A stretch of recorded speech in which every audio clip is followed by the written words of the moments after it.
জাতীয় সংসদে ২০২৪-২৫ অর্থ বছরের নতুন বাজেট পেশ করেছেন অর্থমন্ত্রী আবুল হাসান মাহমুদ আলী। বৃহস্পতিবার এই বাজেট পেশ করেন তিনি। নতুন অর্থ বছরের জন্য মোট ৭,৯৭,০০০ কোটি টাকার বাজেট প্রস্তাব করেন তিনি। এবারের বাজেটে অর্থনৈতিক স্থিতিশীলতা, বিজ্ঞান, শিক্ষা ও গবেষণা, কৃষিখাত, মৌলিক স্বাস্থ্য সহ ১১টি খাতকে অগ্রাধিকার দেওয়া হয়েছে। ২০৪১ সালের মধ্যে বাংলাদেশকে একটি উন্নত, সমৃদ্ধ ও স্মার্ট দেশে রূপান্তরিত করতে এইসব খাতকে বিশেষভাবে প্রাধান্য দেওয়া হবে বলে জানান অর্থমন্ত্রী।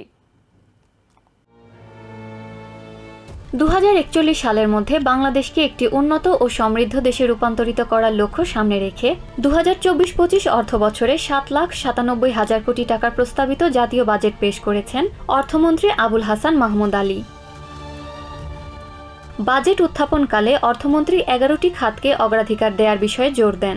২০২৪-২৫ অর্থবছরে মূল্যস্ফীতির লক্ষ্যমাত্রা ধরা হয়েছে ৬.৫%। চলতি অর্থবছরের বাজেটেও একই লক্ষ্যমাত্রা ধরা হলেও পরে তা বাড়িয়ে ৭.৫% করা হয়। তবে চলতি অর্থবছর জুড়েই মূল্যস্ফীতির হার ছিল ৯% বেশি।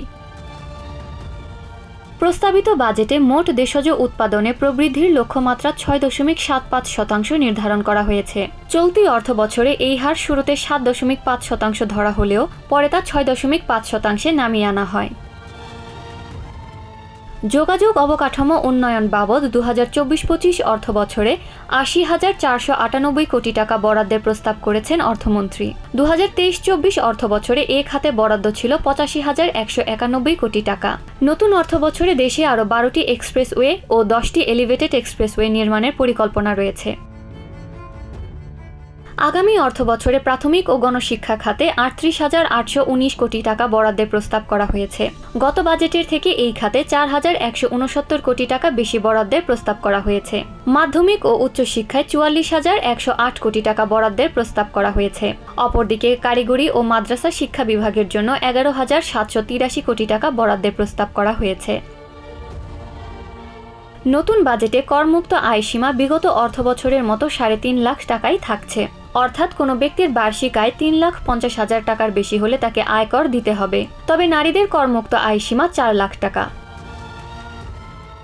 সামাজিক নিরাপত্তামূলক কার্যক্রম চালানোর জন্য গত অর্থবছরের তুলনায় আসন্ন অর্থবছরে ৯,৭৫৪ কোটি টাকা বেশি বরাদ্দ দেওয়া হয়েছে। পাশাপাশি সুবিধাবঞ্চিত বৃদ্ধ, প্রতিবন্ধী, মা ও শিশু বিভাগে সেবাগ্রহীতার সংখ্যাও বাড়ানো হয়েছে।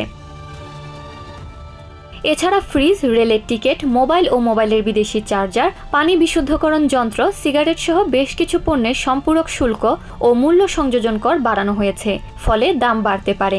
এছাড়া সিম কার্ড, বৈদ্যুতিক বাতি, পানির ফিল্টার, চা, বিদেশি কাপড়, শিশু খাদ্য সহ বেশ কিছু পণ্যের শুল্ক কমানোয় এসব পণ্যের দাম কমতে পারে। Adeline Shreya, TVN 24 news desk.